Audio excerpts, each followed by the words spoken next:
Երևանը պատրաստվում է ընդունել բնապահպանական դիվանագիտության ամենակարևոր հարթակներից մեկը COP17-ը եւ քաղաքում արդեն զգացվում է առաջիկայում տեղի ունենալիք այդ մեծ իրադարձության շունչը։ Մայրաքաղաքի հյուրանոցներն ու համաժողովների սրահները վերազինվում են, իսկ պատասխանատու կառույցները վստահեցնում Հայաստանը պատրաստ է միջազգային բարձր մակարդակի միջոցառում կազմակերպելուն։ Հայաստանի պատմության մեջ սա ամենամեծ միջոցառումներից մեկն է եւ առանձնահատկություններից մեկն է կայանում է նրանում, որ նաեւ ինքը գիտական ուղղվածություն ունի։ Շրջակա միջավայրի փոխնախարարի խոսքով COP17-ի կազմակերպչական աշխատանքներն արդեն անցել են ակտիվ փուլ։ Կառավարությունը ձևավորել է միջգերատեսչական հանձնաժողով, որն աշխատում է թե լոգիստիկ, թե բովանդակային ուղղություններով։ Մեծ ծավալով, մի քանի հերթափոխով աշխատանքներ են իրականացնում, որպեսզի էքսպո կենտրոնը պատրաստ լինի եւ հուսով ենք, որ ամեն ինչ կլինի հավուր պատշաճի, որակապես բավականին բարձր եւ մենք Հայաստանում կունենանք COP, որի որակական նմանը չենք ունեցել։ Ըստ նրանց ծրագրավորման, հյուրերի ընդունելության եւ անվտանգության հետ կապված հիմնական հարցերը գտնվում են վերջնականացման փուլում։ Հիմնական մասնակիցները տատանվում են 8-ից 10 հազարի սահմաններում, ակնկալում ենք մինչև 20 հազար այցելություն Հայաստան։ Ինչ վերաբերում է ենթակառուցվածքներին, ապա իրականացվում են լայնածավալ բարելավումներ, վերանորոգվում եւ արդիականացվում են համաժողովների դահլիճները, մեծացվում տրանսպորտային հնարավորությունները, բարելավում թվային կապը։ Պատասխանատուները վստահեցնում են, Հայաստանը կունենա բոլոր անհրաժեշտ պայմանները հյուրընկալելու հազարավոր մասնակիցների տարբեր երկրներից։ COP17 միջոցառումը երկար տարիներ է իր էֆեկտը ունենալու։ Իր էֆեկտը ունենալու է ոչ միայն մեր երկիր նոր զբոսաշրջային հոսքեր ներգրավելու համար, այլև մենք նախատեսում ենք, որ նաև շատ ակտիվ կլինի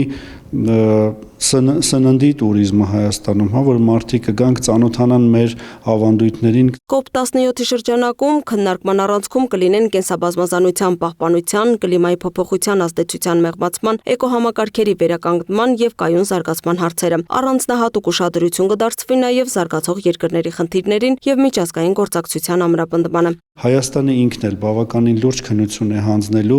ինչը կարծում եմ շատ մեծ հնարավորություն է նաև մեզ համար, որպեսզի այդքան մասնագիտական հայացք ուղղվի դեպի Հայաստան, Հայաստանը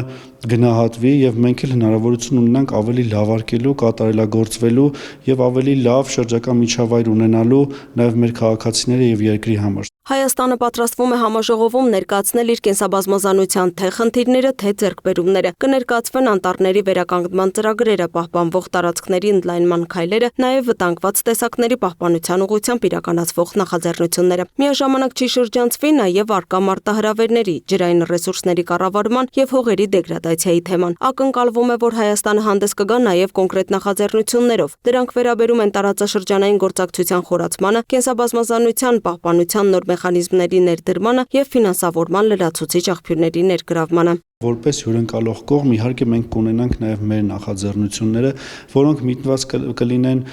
համաշխարհային բնապահպանական խնդիրների լուծմանը, եթե ոչ ամբողջական լուծմանը, ապա գոնե մեկ քայլ առաջ գնալուն, նաև միտված կլինեն մեր երկիրը եւ մեր մշակույթը, մեր ավանդույթները, մեր սնունդը, մեր կատարած աշխատանքը բնապահպանության ոլորտում ցույց տալուն։ Ի վերջո, Հայաստանը COP17-ից սպասում է ոչ միայն միջազգային հեղինակության բարձրացում, այլև գործնական արդյունքներ, նոր գործընկերություններ, ներդրումային ծրագրեր եւ բնապահպանական քաղաքականության ամրապնդում։ Հայաստանը այս պահին գտնվում է աշխարհի բնապահպանական քարտեզի կենտրոններից մեկում, որովհետեւ մենք շատ մեծ հանձնառություն ենք վերցրել այս բավականին դժվար ժամանակներում աշխարհի մեր վրա հանձնառություն ենք վերցնել առաջ տանել կենսաբազմազանության պահպանության օրակարգը։ Դա շատ պատվաբեր, շատ պատասխանատու աշխատանք է եւ կարող եմ ասել, որ միջազգային գործընկերության տեսանկյունից մենք շատ դրական եւ շատ լավ կողմից ենք դիտվում եւ արդեն բազմաթիվ համագործակցությունների առաջարկ ունենք, բազմաթիվ համագործակցություններ արդեն սկսվել են, մենք ինքներս ինստիտուցիոնալ առումով շատ արագ զարգանում ենք։ Ինչպես նշում է շրջակա միջավայրի նախարարի տեղակալ Արամ Մեյմարյանը, այս համաժողովը հնարավորություն է Հայաստանը դարձնելու բնապահպանական օրակարգի ակտիվ մասնակից եւ ձևավորելու երկարաժամկետ դրական ազդեցություն երկրի զարգացման վրա։ Լուսինե Գրիգորյան, Տիգրան Ղազարյան, Free News, Ազատ լուրեր։